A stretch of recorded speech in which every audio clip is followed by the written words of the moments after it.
কালিয়াগঞ্জ পৌরসভার উদ্যোগে উদযাপিত হল মহান দেশনায়ক ডক্টর শ্যামাপ্রসাদ মুখোপাধ্যায়ের জন্মজয়ন্তী।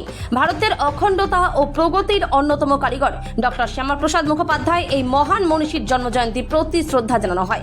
এদিনের এই বিশেষ ও তাৎপর্যপূর্ণ অনুষ্ঠানে উপস্থিত ছিলেন মাননীয় রায়গঞ্জের সাংসদ তথা কালিয়াগঞ্জ পৌরসভার পুরপ্রধান কার্তিক চন্ডপাল।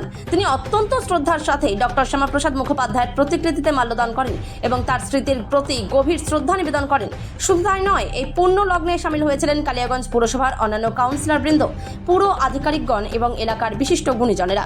প্রত্যেকেই ডক্টর মুখোপাধ্যায়ের প্রতিকৃতিতে পুষ্পার্ঘ্য অর্পণ করে তার আদর্শকে স্মরণ করেন। কালিয়াগঞ্জ থেকে অনুপ জয়সওয়ালের রিপোর্ট, বিগ নিউজ বাংলা। নমস্কার, বন্দে মাতরম, ভারত মাতা কি জয়। আমরা সবাই জানি ভারতবর্ষের বীর সন্তান ভারত কেশরী ডক্টর শ্যামাপ্রসাদ মুখার্জির আজকে 125তম জন্মদিন।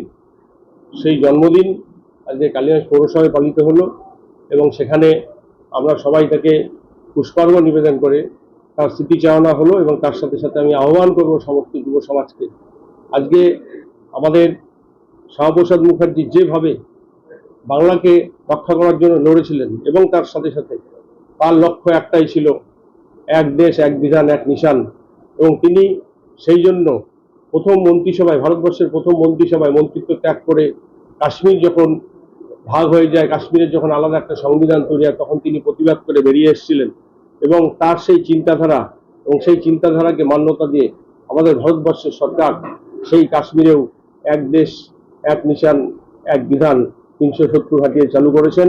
এবং তার সাথে সাথে আমি সর্বস্তরের মানুষকে অনুরোধ করব, শ্যামাপ্রসাদ মুখার্জির এই যে দেশপ্রেম এবং বাংলার প্রতি তার যে ভালোবাসা, সেই ওনার যে চিন্তা শক্তি, সেটা যেন আমার যুব সমাজের মধ্যে থেকে শুরু করে সাধারণ মানুষের মধ্যে ছড়িয়ে দেয়। এবং তার সাথে বলবো, শ্যামাপ্রসাদ মুখার্জির চিন্তাধারার দিকে দিকে ছড়িয়ে দিন। শ্যামাপ্রসাদ মুখার্জি অমর রহে।